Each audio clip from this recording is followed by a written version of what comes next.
শেখ হাসিনার গাড়ি চালকের ছেলে গ্রেপ্তার। স্বৈরশাসক সাবেক প্রধানমন্ত্রী শেখ হাসিনার গাড়ি চালক রাজ্জাক মাতুব্বরের ছেলে রুবেল আহমেদকে গ্রেপ্তার করা হয়েছে। আজ বুধবার ভোরে রাজধানীর মোহাম্মদপুর থানার মেট্রো হাউজিং এলাকায় অভিযান চালিয়ে তাকে গ্রেপ্তার করা হয়। দুপুরে ডিএমপির তেজগাঁও বিভাগের অতিরিক্ত উপ police commissioner ADC Jewel Rana গ্রেপ্তারের বিষয়টি নিশ্চিত করেন। তিনি বলেন, সাবেক প্রধানমন্ত্রীর ড্রাইভার রাজ্জাক মাতুব্বরের ছেলে মোহাম্মদ রুবেল আহমেদকে গ্রেপ্তার করা হয়েছে। তার বিরুদ্ধে বিদেশে পলাতক নেতাদের নির্দেশে মোহাম্মদপুর এলাকায় আন্দোলন ও ধ্বংসাত্মক কাজ চালানোর চেষ্টার অভিযোগ রয়েছে। আজ ভোরে মোহাম্মদপুরে মেট্রো হাউজিং এলাকায় অভিযান চালিয়ে তাকে গ্রেপ্তার করা হয়। রুবেলের বিরুদ্ধে মামলা রয়েছে, সেগুলো যাচাই করা হচ্ছে। তার বিরুদ্ধে আইনগত ব্যবস্থা নেওয়া হবে বলে জানান পুলিশের ওই কর্মকর্তা। আরও একটা খবর, শেখ হাসিনার বিচার না হলে মানুষ আমাদের ক্ষমা করবে না, বললেন ডক্টর ইউনূস। সাবেক প্রধানমন্ত্রী শেখ হাসিনার বিচার করতে না পারলে দেশের মানুষ আমাদের ক্ষমা করবে না মন্তব্য করেছেন অন্তর্বর্তীকালীন সরকারের প্রধান উপদেষ্টা অধ্যাপক ডক্টর মোহাম্মদ ইউনূস।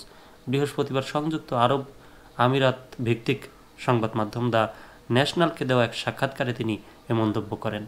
তিনি বলেন, শেখ হাসিনা সরকারের গুরুত্বপূর্ণ ব্যক্তিদের শাস্তি এড়ানোর সুযোগ দেওয়া হবে না।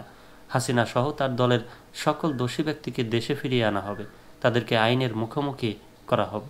প্রধান উপদেষ্টার বলেন, ইতিমধ্যে আইনি প্রক্রিয়া শুরু করেছি, তাই আমরা আশা করছি আইনি প্রক্রিয়া অব্যাহত থাকবে এবং আমরা তাদের বিচারের আওতায় আনব। এটা করতে হবে, না হলে মানুষ আমাদের ক্ষমা করবে না।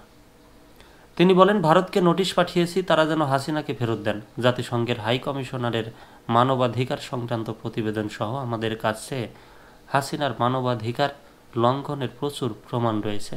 তিনি আরও বলেন, জাতিসংঘ যে রিপোর্ট পেশ করেছে তা হাসিনার সকল কাজের একটি সাক্ষ্য।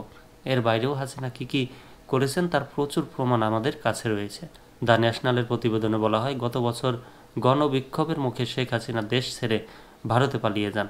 তার পতনের পর গত বছরে 8 আগস্ট বাংলাদেশের অন্তর্বর্তী সরকারের প্রধান উপদেষ্টা হিসেবে শপথ নেন ডক্টর মোহাম্মদ ইউনূস।